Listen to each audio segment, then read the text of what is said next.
ये लोकतंत्र देश है। आप लोग इस चुनाव में देख सकते हैं, ये 5 साल में एक बार जनता का अपना वोट देने का अधिकार है, मौलिक अधिकार है, बहुत महत्वपूर्ण है। एक वोट से आप जीतते हैं, एक वोट से आप हारते हैं।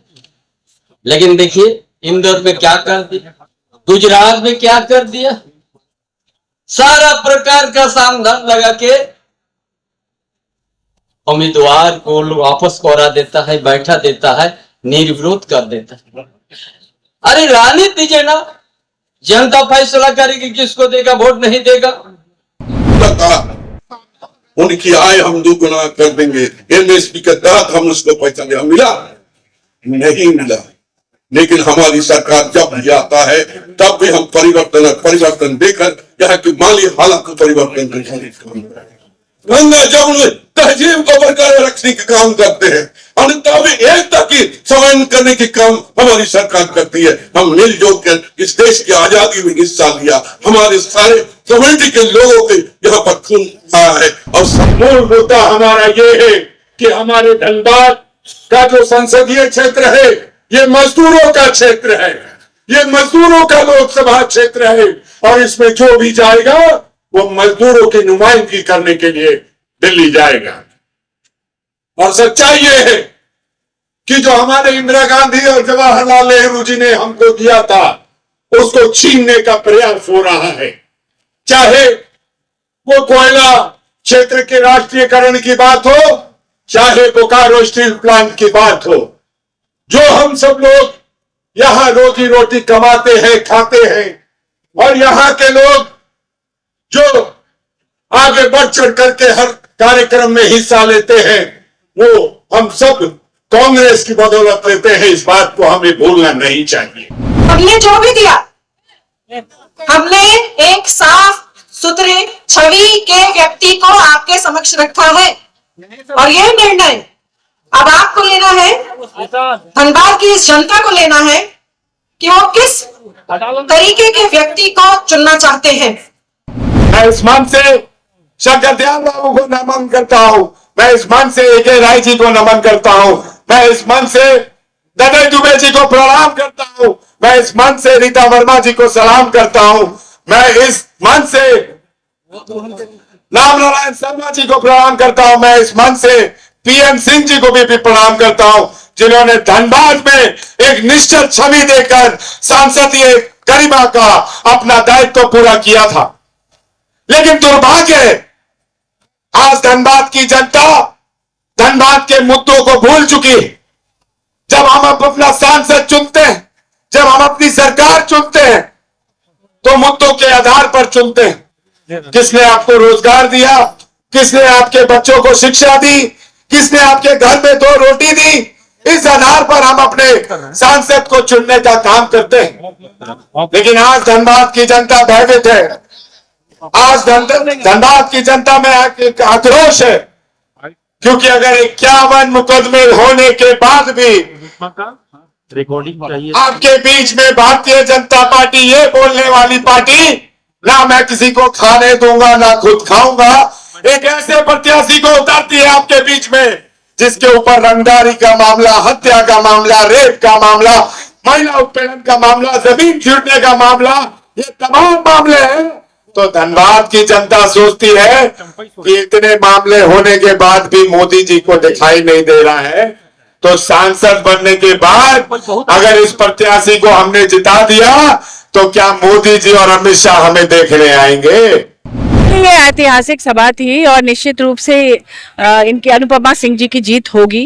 कोयलांचल के बहुत बड़े नेता इनके ससुर जी स्वर्गीय राजेंद्र सिंह जी रहे हैं। उन्होंने किस तरह से काम किया है कि बेरमो से लेकर धनबाद तक लोग उनके आज भी उनका गुणगान करते हैं। उनके अंतिम यात्रा में हम लोग गए थे, जो जन सैलाब उमड़ा था उससे पता चलता है कि इस परिवार के प्रति कितना विश्वास है। मुझे मजदूर दिवस के दिन ही ये करना है, क्योंकि ये नामांकन मैं अपने ससुर जी को समर्पित करना चाहती हूँ, उनके आशीर्वाद के साथ इसे प्राप्त करना चाहती हूँ, इसलिए मैंने आज ये दिन चुना।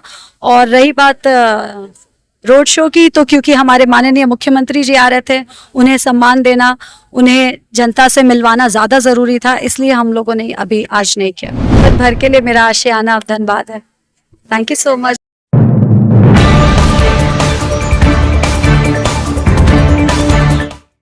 नमस्कार, मैं हूं कुंवर अभिषेक सिंह, हाजिर हूं आपके बीच कुछ खास राजनीतिक मुद्दों पर चर्चा करने के लिए। और आज का विषय है धनबाद लोकसभा चुनाव। आज नामांकन का तीसरा दिन है और 3 लोगों ने नामांकन किया है। पहला नामांकन पीपीआई से दीपक कुमार दास ने किया। दूसरा नामांकन मार्क्सवादी समन्वय समिति यानी मासस से जगदीश रवानी ने किया। और तीसरा महत्वपूर्ण है, वो है कांग्रेस पार्टी यानी इंडिया गठबंधन से अनुपमा सिंह ने नामांकन किया। अब आप कहेंगे कि तीसरा खास क्यों है? तो तीसरा वाला खास इसलिए है क्योंकि एक दिन पहले ही आपने एनडीए गठबंधन से भाजपा प्रत्याशी ढुल्लू महतो का नामांकन देखा था और रोड शो देखा और उसके बाद जनसभा भी। आज कांग्रेस ने एक नया काम किया, बिल्कुल नया। नया इसलिए क्योंकि पहले तो कांग्रेस ने मजदूर क्षेत्र में, चूंकि कोयला जो है क्षेत्र का ये राजधानी मानी जाती है धनबाद, और इसीलिए मजदूर दिवस के दिन अनुपमा सिंह ने आज अपना नामांकन करके एक संदेश देने की कोशिश की कि मजदूरों का ख्याल करने के वास्ते, मजदूरों के बीच से आने के वास्ते और अपने पति के साथ साथ अपने ससुर जो कोयला मजदूरों के सबसे बड़े नेता थे दिवंगत राजेंद्र बाबू, उनको श्रद्धांजलि देने के वास्ते उन्होंने आज अपना नामांकन 1 मई को मजदूर दिवस के दिन किया। और इसके साथ ही आज उन्होंने कोई रोड शो नहीं किया क्योंकि आज की जनसभा में उनको आशीर्वाद देने के लिए पूरी झारखंड की सरकार पहुंची थी, पूरी कैबिनेट पहुंची थी। मुख्यमंत्री स्वयं चंबई सोरेन आए थे, आलमगीर साहब आए थे, बादल पत्रलेख जी पहुंचे, मथुरा दा पहुंचे और तमाम जो दिग्गज नेता हैं वो इस कार्यक्रम में पहुंचे। यानी आप कह सकते हैं कि इंडिया गठबंधन से राजेश ठाकुर जो कांग्रेस के प्रदेश अध्यक्ष है वो तो आए ही थे, महुआ बाजी जी आई, तो इंडिया गठबंधन से तमाम लोग पहुंचे थे। और आज जो तस्वीर सबसे ज्यादा मंच पे नजर आई वो यही नजर आई कि अनुपमा सिंह के समर्थन में पूरी सरकार ने अपनी ताकत झोंक दी है। और इसीलिए आज के इस कार्यक्रम में नामांकन के तुरंत बाद जनसभा हुई है धनबाद के गोल्फ ग्राउंड। यहां 2 चीज आप ध्यान से देखिएगा। जहां बघमारा विधायक ढुल्लू महतो ने रोड शो करके अपनी ताकत का इजहार किया, प्रदर्शन किया, मेगा रोड शो करने की कोशिश की, लेकिन जनसभा उनका पहुंचते पहुंचते वहां भीड़ कमजोर पड़ गई। भीड़ जो है जितनी वहां होनी चाहिए थी वो जनसभा में नहीं उमड़ पाई। कांग्रेस ने यहां पे बिल्कुल अपने आप को रोड शो बिल्कुल नहीं किया और अपनी पूरी ताकत जनसभा में लगाई और पूरी एनर्जी वहीं पे खर्च हुई। आप देखिए तस्वीर, यहां पे अनुपमा सिंह 3 गाड़ी से पहुंचती हैं समाहरणालय में, वहां वो नामांकन करती हैं, अपने पति उनके साथ रहते हैं और परिजन उनके साथ हैं। यहां एक ही तस्वीर जो है सबको खला कि वो है कि इस पूरे भीड़ में, इस पूरे मंच से पूर्व मंत्री और कांग्रेस के कार्यकारी प्रदेश अध्यक्ष जलेसर महतो नजर नहीं आए। तो क्या जलेसर महतो नाराज है? ये चर्चा हो रही है। दूसरी तस्वीर है कि जो अल्पसंख्यक नेता शमशेर आलम 2 दिन पहले तक नाराज थे और 3 दिन पहले रविंद्रनाथ चौक पर कुछ लोगों ने प्रदर्शन किया था। अल्पसंख्यक नेताओं की नाराजगी थी कि भाई झारखंड में 14 में से किसी भी सीट पर किसी मुसलमान को मौका नहीं मिला, तो इसको लेकर, लेकिन आज वो सब नाराजगी दूर हो गई। इसका मतलब है कि मुसलमान पूरी तरह से साथ में है, कांग्रेस की अकलियत पूरी तरह से साथ में। पूर्णिमा अन्य किसी कार्यक्रम में नजर नहीं आई थी अब तक, यानी जब से वो टिकट लेके आई अनुपमा, तब से अभी तक वो सीधे तौर पर किसी कार्यक्रम में नहीं दिखी थी। लेकिन आज वो नॉमिनेशन में भी दिखी और जनसभा में भी दिखी और मंच से गरजी भी अपने प्रत्याशी के पक्ष में कहा कि बीजेपी ने जिस व्यक्ति को उतारा है, आप उसके भी देख लीजिए व्यक्तित्व, उसके बारे में भी जान लीजिए। हमारे प्रत्याशी में कोई दाग नहीं है, हमारा प्रत्याशी बिल्कुल नेट एंड क्लीन है, साफ सुथरा है। ये बात वो मन से कही। आज अनुपमा भी बड़ी ही अच्छे तरीके से मुख्यमंत्री के सामने ही अपना परिचय कुछ इस प्रकार से दिया, जिससे सभी लोग न सिर्फ तालियों से उनकी बात का स्वागत किए, बल्कि कहा कि अब किसी से पूछिएगा नहीं कि अनुपमा कौन है। उन्होंने ये बताने की कोशिश की कि अनुपमा आपके विकास के लिए आई है, आपके शिक्षा, स्वास्थ्य, रोजगार के लिए आई है और खुद की पहचान के लिए आई है। और अनुपमा अब जाने वाली नहीं है, धनबाद में यहीं पे रहेगी, यहीं पे राजनीति करेगी और आपके बीच में रहेगी। ये बात उसने कहा। अनूप सिंह आज पूरे रौ में थे और उन्होंने भी जमकर बोला। अपने नाम में जब संबोधन कर रहे थे तो उन्होंने 2-3 चीजों का जिक्र किया जो बहुत मार्केबल था। और सबसे बड़ा मार्केबल बात यह था कि उन्होंने धनबाद के मौजूदा सांसद पीएन सिंह का भी नाम लिया और एक बार फिर से कहा कि पीएन सिंह जैसा साफ सुथरा व्यक्तित्व, पीएन सिंह जैसा एक ऐसा व्यक्ति जो धनबाद का नाम उन्होंने बढ़ाया, आज उसके जगह पे भाजपा का एक ऐसा उम्मीदवार आया है। और ऐसी स्थिति में उन्होंने कहा कि धनबाद को एक ऐसा ही योग्य व्यक्ति की जरूरत है। और अपनी पत्नी के बारे में कहा कि उनकी पत्नी राजनीति में आपकी सेवा के लिए आई हैं और यहीं रहेंगी और आपके सेवा में हमेशा हाजिर रहेंगी। अनूप सिंह ने यह भी कहा कि आज हेमंत सोरेन को जो जेल भेजा गया है केंद्र की सरकार द्वारा, उनके लिए भी सभी के दिलों में एक आग धधक रही।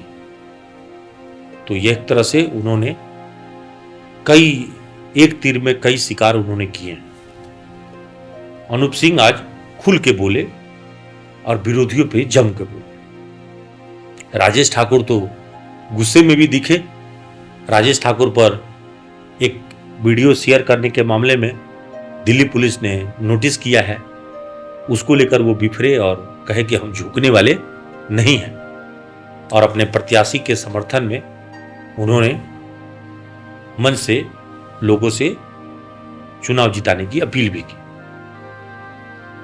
यही बात अगर अन्य नेताओं की करें तो आलमगीर साहब ने भी अपने प्रत्याशी को जिताने की अपील की, मथुरा महतो ने भी की और तमाम नेताओं ने, यहां तक कि महुआ माझी ने भी केंद्र की मोदी सरकार को जमकर कोसा।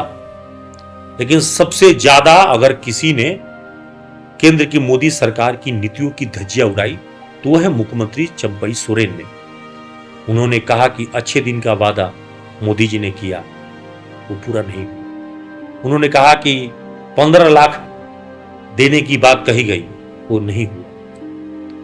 पिछले 10 सालों में मोदी जी ने अपने जुमले से, वादे से लोगों को धोखा किया और उन्होंने इस तरह से घेरने की कोशिश की। उन्होंने यह भी बताया कि कैसे केंद्रीय एजेंसी का दुरुपयोग करके पूर्व मुख्यमंत्री हेमंत सोरेन को जेल भेजने की बात भी कही। तो ये सब तमाम चीजें हुई। हालांकि आज के इस कार्यक्रम में पूर्व मुख्यमंत्री हेमंत सोरेन की पत्नी कल्पना सोरेन भी शामिल होने वाली थी, लेकिन कतिपय कारणों से वो शामिल नहीं हो पाई। इस कार्यक्रम में ददई दुबे का नहीं आना और जलेसर महतो का नहीं आना, ये दोनों चर्चा का विषय है। अगर इसके अलावा अगर आप चर्चा करेंगे तो चर्चा इस बात की होगी कि आज के इस जनसभा में हजारों हजार की भीड़ उमड़ी। ढुल्लू महतो की जनसभा के तुलना में तो दुगुनी भीड़ थी। मतलब आप कह सकते हैं कि आज की जो जनसभा थी उसमें इस भीषण गर्मी में 44 डिग्री के तापमान के बीच में अगर कोई व्यक्ति 20,000 की भीड़ अगर जुटा ले, 25,000 की भीड़ जुटा ले, तो इसका मतलब ये माना जाता है कि उसकी शक्ति काफी है। और आज इस मामले में सफल रहे अनूप सिंह और उनकी पत्नी अनुपमा सिंह। आज पूरी तरह से वो ताकत और प्रदर्शन सड़क पर नहीं किया, आज जनसभा के माध्यम से अपने आप को दिखाने की कोशिश की कि वो ढुल्लू से अलग हटके अपनी राजनीति करने के लिए तैयार है। और आज अनुपमा ने भी ये साबित करने की कोशिश की कि जितना वो अभी तक राजनीति में कच्चा समझा जा रहा था, अभी तक उनको फ्रेशर समझा जा रहा था, अनुभव की कमी बताई जा रही थी, अब वो धीरे धीरे परिपक्व होती जा रही है। क्योंकि मुस्कुराते हुए चेहरे से और संयमित जुबान से जो बातें वो कह रही थी उसमें बहुत सारी सच्चाई के साथ साथ लोगों से एक मास अपील भी थी।